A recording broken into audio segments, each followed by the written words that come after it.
दोस्तों स्वागत है आपका आपके अपने YouTube channel MP GK trick पर। दोस्तों आज मैं आपके लिए मध्य प्रदेश जेल प्रहरी 2017 में पूछे गए साइंस के क्वेश्चंस लेकर आया हूं। दोस्तों ये सभी क्वेश्चंस जेल प्रहरी 2020 के लिए काफ़ी महत्वपूर्ण हैं। दोस्तों इसके एक पार्ट पर हम डिस्कशन पहले भी कर चुके हैं जिसकी लिंक डिस्क्रिप्शन में दी गई है। दोस्तों आज हम इसके सेकेंड पार्ट पर डिस्कशन करेंगे। तो दोस्तों स्टार्ट करते हैं फर्स्ट क्वेश्चन से। दोस्तों पहला क्वेश्चन है कैटायन द्वारा रखने वाला आवेश है। तो कैटायन के द्वारा कौन सा आवेश रखा जाता है? तो इसका राइट आंसर है धनात्मक आवेश। ठीक है दोस्तों, एनायन ऋणात्मक आवेश रखते हैं जबकि कैटायन धनात्मक आवेश रखते हैं। दोस्तों दोस्तों अगला क्वेश्चन सर्वाधिक वैद्युत धनात्मक तत्व है। तो सर्वाधिक वैद्युत धनात्मक तत्व कौन सा है? तो इसका राइट आंसर है सीजियम। ठीक है दोस्तों, कौन सा है? तो सीजियम इसका राइट आंसर है। दोस्तों अगला क्वेश्चन है बल प्रति क्षेत्रफल जिस पर यह लगता है कहलाता है। ठीक तो दोस्तों बल प्रति क्षेत्रफल जिस पर यह लगता है क्या कहलाता है? तो उसको हम दाब या फिर प्रेशर कहते हैं। ठीक है दोस्तों, वह बल जो प्रति क्षेत्रफल लगता है, ठीक है दोस्तों, उसे हम क्या कहते हैं? तो प्रेशर या फिर दाब कहते हैं। नेक्स्ट है आपका लौटनी घर्षण, मतलब जब वस्तु लुढ़कती है तो उस पर लौटनी घर्षण बल कार्य करता है। तो जो लौटनी घर्षण है हमेशा निम्न में से अधिक होता है। ठीक दोस्तों, किससे अधिक होता है? तो सीमांत घर्षण, स्थैतिक घर्षण और गतिक घर्षण तीनों से कम होता है, लेकिन हमसे अधिक पूछा गया तो इसका राइट आंसर है इनमें से कोई नहीं। दोस्तों अगला क्वेश्चन है अनाज के दानों को भूसे से अलग करने की प्रक्रिया कहलाती है। यदि हमें अनाज के दानों और भूसों को दोनों को अलग करना है तो कौन सी प्रोसेस के द्वारा हम उसको अलग कर सकते हैं? तो इसका राइट आंसर है फटकना। ठीक दोस्तों, तो अनाज के दानों को भूसे से अलग करने की प्रक्रिया क्या कहलाती है? तो फटकना कहलाती है। अगला क्वेश्चन निम्न में से कौन ऑक्सीजन की अनुपस्थिति में श्वसन कर सकता है? ऑक्सीजन की अनुपस्थिति में जो श्वसन करते हैं वो अनाक्षी श्वसन करते हैं। ठीक है दोस्तों, तो अनाक्षी श्वसन कौन कर सकता है? तो ईस्ट इसका राइट आंसर आ जाएगा। अगला क्वेश्चन है एक लड़का जिसकी स्थिति अपने परिवेश के सापेक्ष परिवर्तित नहीं होती, इसे किस अवस्था में होना माना जाता है? तो एक ऐसा लड़का है जो अपनी स्थिति के सापेक्ष परिवर्तित नहीं हो रहा है तो उसको विराम अवस्था में माना जाएगा। ठीक है दोस्तों, कौन सी अवस्था में माना जाता है? तो विराम अवस्था में माना जाएगा। अगला क्वेश्चन है प्रकाशयुक्त लौ कैसी दिखाई देती है? जो प्रकाशयुक्त जो लौ होती है वह पीली दिखाई देती है। ठीक दोस्तों, उसका राइट आंसर आ जाएगा पीला। अगला क्वेश्चन है निम्न में से कौन सा एक चालक है? ठीक है दोस्तों, तो नमक विलयन। दोस्तों नमक विलयन, नमक को जब जल में घोलेंगे तो ये Na+Cl नेगेटिव में टूट जाएगा। ठीक दोस्तों, मतलब ये आयनित हो जाएगा, इसके पास मुक्त आयन होंगे जिससे ये विद्युत का चालन कर सकता है। ठीक दोस्तों, विद्युत का चालन करने के लिए मुक्त इलेक्ट्रॉनों की आवश्यकता होती है। तो इसमें से जो ऑप्शन दिया उसमें से मुक्त इलेक्ट्रॉन किसके पास है? तो नमक विलयन के पास मुक्त इलेक्ट्रॉन होंगे, तो उसका राइट आंसर आ जाएगा नमक विलयन। ठीक है दोस्तों, अगला क्वेश्चन है आपका निम्नलिखित लवण में से किसमें क्रिस्टलीकरण का पानी सम्मिलित नहीं है? तो इसका राइट आंसर है बेकिंग सोडा, क्योंकि दोस्तों इसका रासायनिक सूत्र भी होता है NaHCO3, सोडियम हाइड्रोजन कार्बोनेट होता है, इसमें जल नहीं होता। जबकि धुलाई का सोडा सोडियम कार्बोनेट डेकाहाइड्रेट होता है। ठीक है दोस्तों, Na2CO3 इंटू 10H2O होता है। जिप्सम CuSO4 इंटू 2H2O होता है। और ब्लू विट्रियल जिसको नीला थूथा भी बोलते हैं, इसका फॉर्मूला CuSO4 इंटू 7H2O होता है। तो बाकी सभी में H2O पाया जाता है, लेकिन हमसे नहीं पूछा गया तो इसका राइट आंसर क्या जाएगा? Baking soda. नेक्स्ट है आपका हाइड्रोजन के एक समस्थानिक में न्यूट्रॉन व प्रोटॉन की संख्या का योग होता है, तो इसका राइट आंसर है 3 होता है दोस्तों। नेक्स्ट है आपका पेरियर वन्यजीव अभ्यारण्य स्थित है। तो जो पेरियर वन्यजीव अभ्यारण्य है वह केरल में स्थित है। कहाँ पर है? तो केरल में। नाशवान रगत पदार्थ की अधिक मात्रा का भंडारण किया जाता है। नाशवान रगत पदार्थ की अधिक मात्रा का भंडारण हम कहाँ करते हैं? तो कोल्ड स्टोरेज या फिर शीत भंडारण हम कर सकते हैं। ठीक है दोस्तों, ऐसे फूड्स जो जल्दी बेकार हो जाते हैं, खराब हो जाते हैं, तो उनको भी हम शीत भंडारण में रख सकते हैं, शीत भंडारण में रख सकते हैं। अमीबा जनन करता है। ठीक दोस्तों, अमीबा जनन करता है द्विविखंडन द्वारा। मतलब अमीबा द्विविखंडन का मतलब अमीबा दो भागों में टूट जाता है और एक नए जीव की उत्पत्ति होती है। ठीक दोस्तों, ये अलैंगिक प्रजनन के अंतर्गत आता है, तो इसका राइट आंसर आ जाएगा द्विविखंडन द्वारा। दोस्तों अगला क्वेश्चन है सूर्य के प्रकाश से प्राप्त विटामिन। तो सूर्य के प्रकाश से हमें विटामिन डी प्राप्त होता है। कौन सा विटामिन? तो विटामिन डी। अगला क्वेश्चन है दाब बढ़ता है। तो गहराई बढ़ने के साथ दाब बढ़ता जाता है और ऊंचाई बढ़ने के साथ दाब कम होता जाता है, लेकिन हमसे पूछा दाब बढ़ता है तो गहराई बढ़ने के साथ। अगला क्वेश्चन है मानव शरीर में सबसे बड़ी ग्रंथि है। तो यकृत या फिर लीवर मानव शरीर की सबसे बड़ी ग्रंथि है। दोस्तों अगला क्वेश्चन है आयनिक यौगिक सामान्यता ब्लैंक तथा ब्लैंक दोनों रखते हैं। तो जो आयनिक यौगिक होते हैं वो उच्च गलनांक तथा आदिशात्मक बंध दोनों रखते हैं। ठीक दोस्तों, तो इसका राइट आंसर आ जाएगा। नेक्स्ट आपका रक्त का कौन सा घटक। थक्के में सहायक है तो जो बिंबाणु या फिर जो प्लेटलेट्स होती हैं वह रक्त का थक्का जमाने में सहायक होती हैं। ठीक है दोस्तों, तो इसका राइट आंसर है प्लेटलेट्स या फिर बिंबाणु। नेक्स्ट आपका, यदि हम एक इंद्रधनुष के रंगों को मिश्रित करें तो हम पाएंगे रंगहीन प्रकाश। ठीक है दोस्तों, क्योंकि जब श्वेत प्रकाश को प्रिज्म में से गुजारा जाता है तो वो 7 रंगों में विभक्त हो जाता है। ठीक है दोस्तों, यदि 7 रंगों को प्रिज्म में से गुजारेंगे तो वह श्वेत प्रकाश में परिवर्तित हो जाएगा। तो इसका राइट आंसर है, जब 7 रंग आपस में मिलते हैं तो श्वेत प्रकाश या फिर रंगहीन प्रकाश हमें प्राप्त होता है।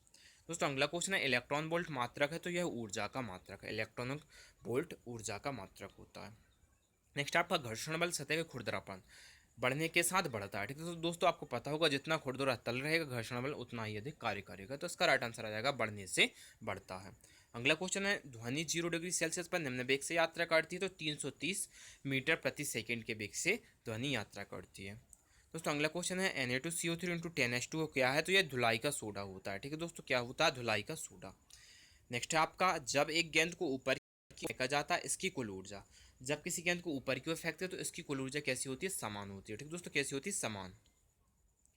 नेक्स्ट आपका, प्रकाश का मुड़ना, जब यह प्रकाशिक रूप से दो माध्यमों में से गुजरती है को कहते हैं तो प्रकाश का अपवर्तन कहा जाता है। ठीक है दोस्तों, जब प्रकाश एक माध्यम से दूसरे माध्यम में प्रवेश करता है तो वह अपने मार्ग से विचलित हो जाता है, इसे प्रकाश का अपवर्तन कहते हैं। तो इसका राइट आंसर है अपवर्तन। नेक्स्ट है आपका, पारिस्थितिक तंत्र में ऊर्जा का प्राथमिक स्रोत है तो ऊर्जा का जो प्राथमिक स्रोत है क्या होता है, तो सौर ऊर्जा ऊर्जा का प्राथमिक स्रोत है। दोस्तों अगला क्वेश्चन है, लार में एक पाचक एंजाइम लारी एमाइलेज किसके पाचन की शुरुआत करता है, तो ये कार्बोहाइड्रेट, किसके, कार्बोहाइड्रेट के पाचन की शुरुआत करता है। दोस्तों अगला क्वेश्चन है, बेकिंग सोडा है तो baking soda sodium hydrogen carbonate यानी कि NaHCO3 होता है। नेक्स्ट है आपका, कोशिका झिल्ली का मुख्य कार्य। कोशिका झिल्ली कोशिका के चारों ओर पाई जाती है, इसका मेन काम क्या होता है, तो इसका मुख्य कार्य होता है कोशिका के अंदर जो पदार्थ जाएंगे और जो आएंगे उसका निर्धारण करना। ठीक है दोस्तों, इसका राइट आंसर, कोशिका में पदार्थों के प्रवेश व निष्कासन पर नियंत्रण रखना। ठीक है दोस्तों, ये एक गार्ड की भांति कार्य करती है, कोशिका में पदार्थों के प्रवेश व निष्कासन पर नियंत्रण रखना। नेक्स्ट है आपका, एक विद्युत अपघट्य सेल में वह इलेक्ट्रोड जो बैटरी धनात्मक टर्मिनल के साथ संयोजित किया जाता है उसे कहते हैं तो धनात्मक टर्मिनल के साथ संयोजित कहा जाता है। ठीक है दोस्तों, क्या कहा जाता है, तो एनोड। अगला क्वेश्चन है, मृदा किसके अनुसार भिन्न होती है, तो बातन स्पर्शानुभव रंग यानी कि तीनों के अनुसार भिन्न होती है। तो इसका राइट आंसर है उपरोक्त सभी। दोस्तों अगला क्वेश्चन है, वनों में सबसे छोटा स्तर घेरा जाता है तो वनों में सबसे छोटा जो स्तर है वह शाखों द्वारा घेरा जाता है। किसके द्वारा, तो शाखों के द्वारा। नेक्स्ट है आपका, उच्च शिखरों पर वायुदाब पृथ्वी सतह पर वायुदाब की तुलना में कैसा होता है, तो कम होता है। ठीक है दोस्तों, गहराई के साथ वायुदाब क्या होता है, बढ़ता है, ऊंचाई के साथ कम होता जाता है। इसका राइट आंसर आ जाएगा, वायुदाब की तुलना में कैसा होता है, जो उच्च शिखरों का जो वायुदाब होगा वो पृथ्वी की सतह पर वायुदाब की तुलना में कम होगा। नेक्स्ट है आपका, वस्तु 15 हर्ट्ज की ध्वनि उत्पन्न करती है, इनमें से कौन सा कथन सत्य है। ठीक है दोस्तों, जो मनुष्य है 20 हर्ट्ज से 20,000 हर्ट्ज तक की ध्वनि को सुन सकता है, 15 हर्ट्ज की नहीं सुन सकता। तो इसका राइट आंसर जाएगा, यह ध्वनि हमारे द्वारा नहीं सुनी जा सकती, यह कथन बिल्कुल सत्य है। तो इसका राइट आंसर है, यह ध्वनि हमारे द्वारा नहीं सुनी जा सकती। नेक्स्ट आपका, एक सजातीय श्रेणी में, तो एक जो सजातीय श्रेणी होती है उसमें सामान्य सूत्र समान होते हैं, इसलिए इसे सजातीय श्रेणी कहा जाता है। नेक्स्ट आपका, निम्नलिखित में से सोने का प्रतीक कौन सा, तो सोने का प्रतीक क्या होता है, AU होता है। क्या होता है, AU। नेक्स्ट आपका, परिपक्व अंडाशय में बीज विकसित होते हैं, जो अंडाशय में बीज विकसित होते हैं वो कहाँ से होते हैं, तो वह बीजांड से होते हैं। नेक्स्ट है आपका, सोडियम, रुबिडियम, पोटेशियम, मैग्नीशियम को परमाणु त्रिज्या के बढ़ते क्रम में व्यवस्थित करना। बढ़ते क्रम में तो सबसे पहले मैग्नीशियम आएगा, उससे अधिक परमाणु त्रिज्या के सोडियम की रहेगी, फिर पोटेशियम और लास्ट में रुबिडियम आ जाएगा। ठीक है दोस्तों, अगला क्वेश्चन है, स्वर्णपत्ती इलेक्ट्रोस्कोप प्रयुक्त किया जा सकता है, तो जो स्वर्णपत्ती इलेक्ट्रोस्कोप है उसका यूज आप इसका पता लगाने, मापने व उसकी प्रकृति का पता लगाने में कर सकते हैं। दोस्तों अगला क्वेश्चन है, एक हॉकी खिलाड़ी उसकी हॉकी स्टिक को प्रयोग में लेता है, किस लिए लेता है, तो गेंद को धकेलने में, उसकी दिशा परिवर्तित करने में और गेंद को खींचने में, तीनों में लेता है। तो इसका राइट आंसर है उपरोक्त सभी। अगला क्वेश्चन, समतल दर्पणों को एक दूसरे के समांतर स्थित होने पर यह देते हैं, तो क्या देते हैं, यह परावर्तित प्रतिबिंबों की बड़ी संख्या देते हैं। ठीक दोस्तों, समतल दर्पणों को यदि एक दूसरे के समांतर रख दिया जाए तो वे क्या करेंगे, परावर्तित प्रतिबिंबों की एक बड़ी संख्या देंगे। नेक्स्ट आपका, विकिरण। विकिरण क्या है, एक पदार्थ माध्यम की आवश्यकता नहीं होती। विकिरण क्या है, एक पदार्थ माध्यम की आवश्यकता नहीं होती है। अगला क्वेश्चन, मशरूम है तो मशरूम क्या है, एक खानेयुक्त कवक है। मशरूम क्या है, एक खानेयुक्त कवक है। ठीक है दोस्तों, क्या है, खानेयुक्त कवक। नेक्स्ट आपको, कोशिका का अवलोकन सर्वप्रथम किया था, तो जो कोशिका की खोज या कोशिका का अवलोकन सबसे पहले रॉबर्ट हुक के द्वारा किया गया था। इसका राइट आंसर है रॉबर्ट हुक ने।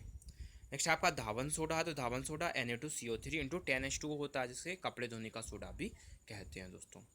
अगला क्वेश्चन है द्रव्यमान संरक्षण का नियम निम्न के अलावा सभी के लिए उपयुक्त है।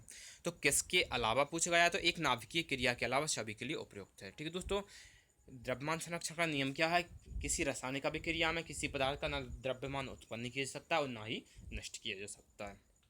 तो इसका राइट आंसर एक नाभिकीय क्रिया के लिए ये उपयुक्त नहीं है। नेक्स्ट है आपका पादप जो कीट पकड़ता है वह खाता है। ठीक है दोस्तों, ये जो पौधे होते हैं उन्हें कीटभक्षी पौधे कहते हैं, ये नाइट्रोजन की कमी को पूरा करने के लिए ऐसा करते हैं। तो इसका राइट आंसर है ऐसा पादप जो कीट पकड़ कर खाता है, तो उसका नाम क्या है, ड्रासेरा। क्या है, ड्रासेरा। नेक्स्ट है आपका एक आपतित किरण एक समतल दर्पण के साथ 30 डिग्री का कोण बनाती है, तो परावर्तन कोण है। ठीक है दोस्तों, तो परावर्तन कोण का मान भी कितना होगा, 30 डिग्री होगा, क्योंकि आपने पढ़ा होगा आपतन कोण का मान सदैव परावर्तन कोण के मान के बराबर होता है। ठीक दोस्तों, ये परावर्तन के नियम के अंतर्गत आप लोगों ने पढ़ा होगा, तो इसका राइट आंसर आ जाएगा 30 डिग्री। नेक्स्ट है आपका एक वस्तु 20 मीटर प्रति सेकंड की चाल से एक सरल रेखा के अनुदिश गतिशील है। ठीक दोस्तों, इसकी जो चाल दी है u बराबर कितना दिया है, 20 दिया है, और यह 4 मीटर सेकंड -2 त्वरण के अधीन है। त्वरण इसका कितना दिया, 4 दिया है, और 2 सेकंड पश्चात उसकी चाल होगी। ठीक है दोस्तों, और जो इसका समय दिया है वो कितना दिया है आपका, 2 दिया है। ठीक है दोस्तों, 2 दिया गया है, तो इसमें आपका गति का पहला नियम लग जाएगा, v बराबर u plus A T. You की वैल्यू कितनी दी है, 20 दी है, प्लस ए की वैल्यू 4 दी है, इंटू जो टी की वैल्यू वो 2 दी है, तो टोटल आपका आंसर आ जाएगा 28 मीटर सेकेंड इनवर्स, या फिर 28 मीटर प्रति सेकेंड। ठीक है दोस्तों, नेक्स्ट है आपका घरों में सप्लाई किया गया सामान्य जल होता है एक चालक होता है। कैसा होता है, एक चालक। आपका निम्नलिखित में से कौन से परिवर्तन के दौरान नया पदार्थ बनता है, तो जंग लगना। ठीक है दोस्तों, जंग लगने में लोहे के ऊपर उसके ऑक्साइड की परत चढ़ जाती है या फिर बन जाती है। दोस्तों अगला क्वेश्चन है गलित NaCl में विद्युत का चलन किसकी उपस्थिति के कारण होता है, तो मुक्त सोडियम तथा क्लोराइड आयन के कारण। ठीक है दोस्तों, किसकी उपस्थिति के कारण, तो मुक्त सोडियम तथा क्लोराइड आयन की उपस्थिति के कारण NaCl क्या है, विद्युत का चालन करता है। ठीक है दोस्तों, यह गलत अवस्था में जो NaCl है वह विद्युत का चालन करता है। नेक्स्ट है आपका निम्न में से कौन सी सम इलेक्ट्रॉनिक श्रृंखला नहीं है, तो N3 इनवर्स, S2 इनवर्स और Cl नेगेटिव। ठीक दोस्तों, ये तीनों सम इलेक्ट्रॉनीय संख्या या फिर श्रृंखला नहीं है दोस्तों अगला क्वेश्चन है निम्न में से कौन विद्युत का कुचालक है, तो जो प्लास्टिक है वो विद्युत का कुचालक होता है। ठीक दोस्तों, प्लास्टिक क्या विद्युत का कुचालक होता है, और जो धातु होती है वो विद्युत की चालक होती है। तो इसका राइट आंसर है प्लास्टिक। नेक्स्ट है आपका निम्न में से कौन सी डिश धोने वाले यंत्र और मशीन धोने में प्रयुक्त होती है, तो जो मशीन धोने के लिए जो यूज किया जाता है वो किसका किया जाता है, पराश्रव्य तरंगों। किसका, पराश्रव्य तरंगों का। अगला क्वेश्चन है निम्न में से कौन सा भौगोलिक क्षेत्र का युग्म हमारे देश में अधिकतम जैव विविधता दर्शाता है, तो इसका राइट आंसर है पूर्वी घाट तथा पश्चिमी बंगाल। हमारे देश में जो भौगोलिक क्षेत्र कौन सा है जो कि हमारे देश में अधिकतम जैव विविधता दर्शाता है, इसका राइट आंसर है पूर्वी घाट तथा पश्चिमी बंगाल।